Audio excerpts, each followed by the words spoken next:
الرباطة برد في طرف اللسان ما بتلفتوا له. تسأله سؤال بيرد لك رده سريع. قالوا جو وقف له في محطة، بعدين جيعان فطور ما فطر، لقى البت بيعلى في جنيدات. قال لها بنتي جنيدات بكم؟ قالت له 3000. قال لها خوارو هل دي انه في الدايات؟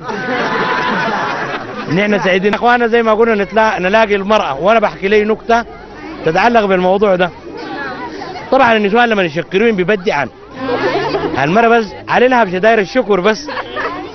فقالوا دي واحدة من حبوباتنا دي العمر 80 سنة غير الجمع والعطلات الرسمية، مرة كبيرة جاية الصيدلية دايرة لها حبوب رطوبة، الكرعين قايمات عليها الركب ويطقطقن والجسم تعبان، جايب العصاية من حالة ما محمل عليه العصاية، صوته ظاهر في البلاط كج كج. الناس اللي في الصيدلية جات اتلفتوا. جات الدكتور النوع اللي بيرفع المعنويات ذاك الصيدلي، زول ظريف كده ودمه خفيف. هاي زي كده. قال لها دايره شنو يا عسل؟ قالت يا عسل دي اتنفخت.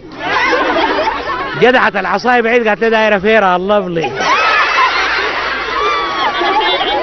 ناخذ مساحات للرباطات في حلقتنا دي، غير انه يا اخواننا الرد سريع، الرد في طرف اللسان وسريع، وبعدين وصافين. رباطابي قالوا ركب لي مع ناس في مركب، وبعد ما المركب طلعت وصلت قريب لنص البحر، في واحد دار يقطع معاهم، الله يكرمك ماسك لك غنمايه ماسكها من نضانه يسوي كده. ده شافه في المركب الرباطابي عايل له كويس كده، قال له يا ريس في تغيير في تغيير.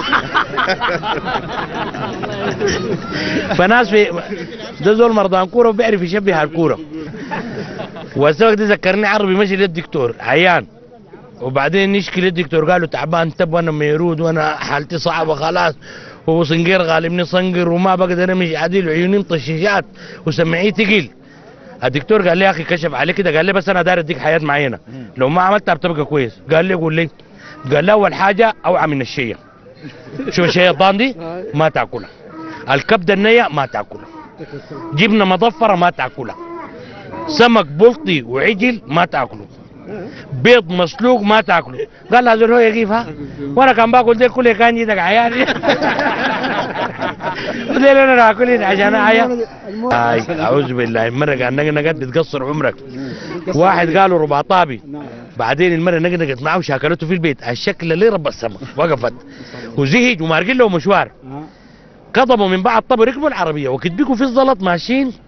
جا واحد الله يكرمك سايق له بقر، جا قاعد على الزلط وقفوه، وقفوا كده هي ما زعلانه منه، قالت تغيظ شويه، قالت له انقطعوا الزلط ديل بيقولك ليه البقر؟